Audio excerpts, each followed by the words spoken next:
Dobar dan, dragi četvrtaci. Ponovo smo na času bosanskog jezika, a moje ime je Indira Hadžibulić. Na današnjem času ćemo učiti priču koja nosi naziv Crvena olovka. Ovu priču napisao je bosansko-hercegovački pisac Alija Hasagić Dubočanin. Napišite naslov priče i ime pisca u svoju svesku. Vjerujem da ste već čuli za pisca Aliju Dubočanina. On je između ostalih napisao i priču o psu koji se zove Šarko, a koju ste učili u ovom razredu. A sada pažljivo poslušajte njegovu biografiju. Alija Hasagić Dubočanin, bosansko-hercegovački književnik, rođen je 1949. godine u Bosanskom Dubočcu na Savi. Književnošću se počeo baviti još kao srednjoškolac, a nakon objavljivanja prvih radova potpisuje se sa Alija H. Dubočanin, H od prezimena Hasagić, a Dubočanin od rodnog mjesta Dubočac. On je svestran književnik u čijem opusu se nalaze romani, pripovjetke, kratke priče, pjesme i eseji. Njegove pjesme i priče uvrštene su u brojne čitanke i antologije, a već dugo vremena njegova djela su nezaobilazni sadržaj obavezne školske lektire. Nakon završetka studija, kraće vrijeme radio je kao prosvetni radnik u osnovnoj školi Vladimir Perić Valter u Sarajevu, da bi nakon toga dobio mjesto urednika u izdavačkom preduzeću Veselin Masleša, kasnije pod nazivom Sarajevo Publishing, gdje je ostao sve do penzionisanja 2006. godine. Uređivao je biblioteke, dječja književnost, lastavica, poezija za odrasle, proza za odrasle i biblioteku posebnih izdanja. Najznačajnije uredničko djelo mu je edicija Dječja književnost naroda i narodnosti Bosne i Hercegovine u 20 knjiga, koja je objavljena 1990. godine. Njegova djela prevođena su na albanski, bugarski, engleski, francuski, holandski, makedonski, njemački, španski i turski jezik. Dobitnik je brojnih književnih nagrada. Umro je 29. aprila 2019. godine u Sarajevu. Ovu biografiju pisca prepišite u svoju svesku. A sada pažljivo poslušajte priču Crvena olovka.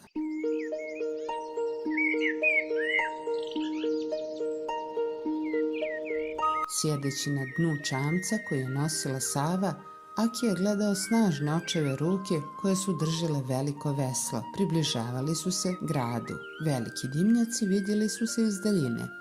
Grad je uvijek dječaku obećavao mnogo, a pružao malo. Aki imao jednu veliku želju, da otac kupi samo za njega jednu olovku crvene boje, crnog srca u drvetu, crvene boje. Do sada, kada bi u kuću donio olovku, otac bi je ribarskim nožem presjekao na dva dijela. Pola olovke dobijala je njegova sestra, a drugu polovinu, i to onu manju, dobivao je on. Da hoće danas otac kupiti olovku i cijelu pokloniti njemu. Kad je čamac pristao uz kamenom obloženu obalu, otac ga je svezao za čelično uže. Izišli su na obalu, a tu je s obale počinjala glavna ulica. Otac mu zapovjedi da čuva čamac dok on ne posvršava odrasle poslove. Aki sjede na kamen i zagleda se u ogromne izloge koji su se šarenili već tu na samoj obali. Pratio je ljude, njihove pokrete. Jedna žena u slavonskoj nošnji imala je nisku dukata na vratu. Dukati su bili krupni i žuti.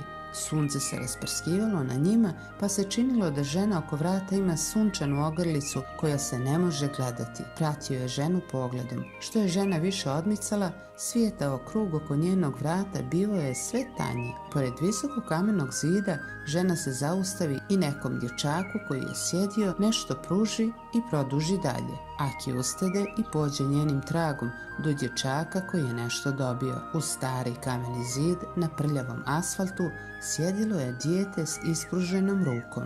Dijete nije imalo više od 6 godina. Mršavo, prljavo odijelo na kom se ne može odrediti gdje počinje košulja, a gdje se završavaju hlače i čemu služi koji dio platna. Aki se zagleda u ispruženu ruku, kao da ta ruka izrasta iz kamenog zida. Ništa drugo nije primjećivao na djetetu. Ni oči svijetle i mutne istovremeno, ni rame golo i crveno, ni crnu kosu punu prašine i ulične buke. Ruka je visila u zraku, malo povijena u laktu. prazna. Školjka od dlana i kratkih prstiju s izgriženim noktima bila je puna sunca. Na kažiprstu se rasvjetala mala rana. Jedna druga ruka, mnogo starija od dječakove, u školjku stavi 2 novčića. Svjetlo se poče lomiti na glatkom metalu i odbijati Akiju u oči. Aki se malko pomjeri u stranu. Još nekoliko novčića nađe se u školjci i ruka se pomjeri u Akijevom pravcu. Aki se zbuni. Dječak ga je gledao u oči, molećivo. Ruka se još više ispruži. Školjka se čvršće oblikovala. Aki nije imao ni dinara i da je imao, ne zna da li bi i dao. Ali ruka imala čudan položaj. Nije tražila, kao da je pružala, davala.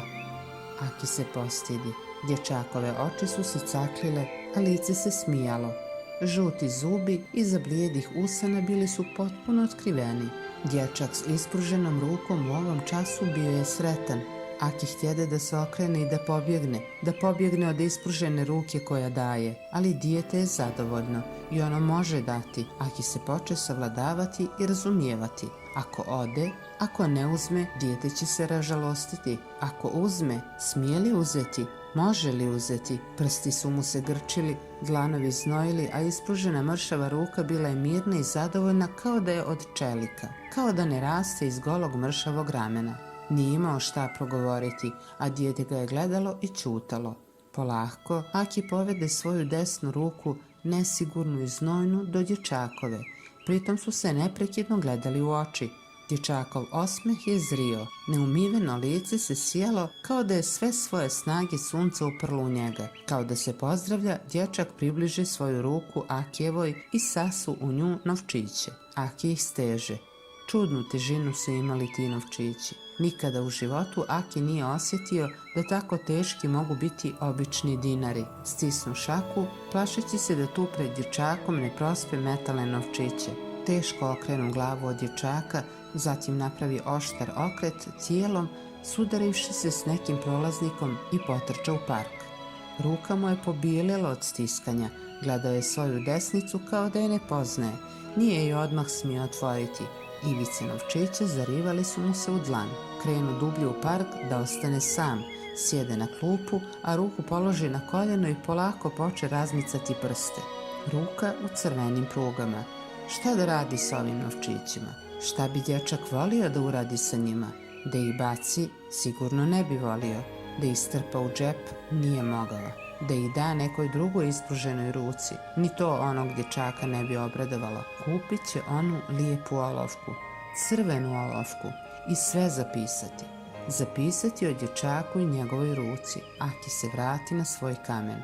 S njega je vidio i ulicu i čamac. Čamac se ljuljuškao na vodi. Dječaka pod zidom više nije bilo.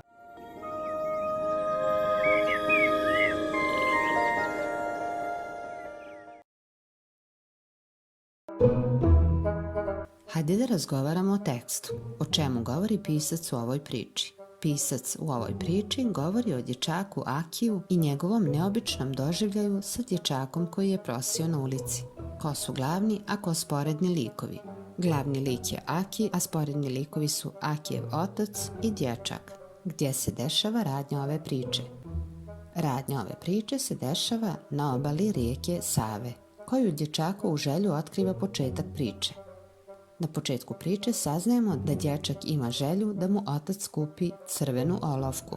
Objasni kako razumiješ rečenicu: grad je uvijek dječaku obećavao mnogo, a pružao malo. Ova rečenica bi se mogla razumjeti na sljedeći način. Dječak je bio siromašan u nekom gradu koji je nudio bogatstvo. Kad su stigli u grad, gdje je otac ostavio Akija i zašto? Otac je ostavio Akija kada su stigli u grad zato što je on imao neka posla koja su za odrasle. Pronađi i pročitaj rečenice koje opisuju dječaka s ispruženom rukom. Koliko godina imao dječak? Kako je izgledao? Kakvo mu je bilo odijelo? Dijete nije imalo više od 6 godina. Mršavo, prljavo odijelo na kom se ne može odrediti gdje počinje košulja, a gdje se završavaju hlače i čemu služi koji dio platna. Ništa drugo nije primećivao na djetetu, ni oči svijetle i mutne istovremeno, ni rame golo i crveno, ni crnu kosu punu prašine i ulične buke. Ruka je visila u zraku, malo povijena u laktu, prazna, školjka od lana i kratki prstiju s izgriženim noktima bila je puna sunca. Na kažiprstu se rascvjetala rana. Zašto Aki osim ispružene ruke ništa drugo nije primećivao na dječaku? Zato što su se u dječakovoj ruci nalazili novčići. Šta je dječak učinio kada mu je jedna starija ruka u školjku stavila 2 novčića? Dječak je taj novac ponudio Akiju. Šta ovaj postupak govori o dječaku?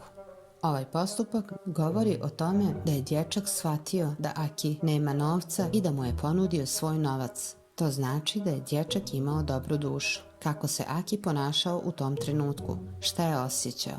Aki nije znao šta da učini, bio je zbunjen i bilo mu je neprijatno. Objasni zašto je dječak bio sretan u trenutku kada je Akiju nudio novac. Dječak je bio sretan zato što je mogao da pomogne Akiju. O čemu je Aki razmišljao? Zašto se dvumio uzeti novčiće? Koje Akijeve osobine otkriva ovaj dio teksta? Aki nije znao da li je pametno uzeti novčiće i šta da radi sa njima. Ipak nije htio da razžalosti dječaka koji je bio toliko sretan dok mu je nudio novac. Aki je razmišljao šta je najispravnije da učini u tom trenutku. Zašto za Akija novčići imaju čudnu težinu? Zato što mu je bilo teško jer je morao uzeti novac. O čemu je razmišljao u parku? Aki je u parku razmišljao o tome šta da čini sa novcem. Zašto je Aki odlučio da kupi crvenu olovku?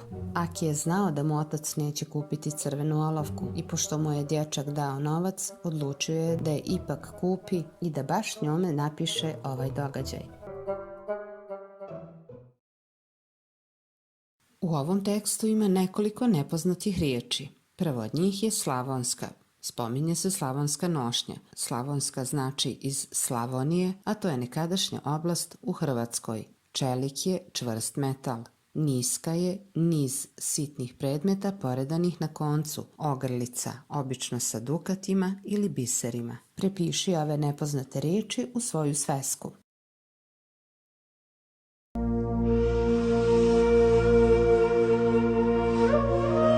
Da li znate da veliki broj djece na svijetu živi u siromaštvu? Neki provedu i čitav život u prosjačenju. Naročito je težak život djece koja žive u zemljama koje su zahvaćene ratom ili uopšte u zemljama koje su siromašne, poput nekih dijelova Afrike, Azije i Južne Amerike. Na sreću, postoji mnogo ljudi koji razmišljaju o tome kako da pomognu drugima. Pomoć ljudima koji su siromašni nazivamo humanitarnim radom.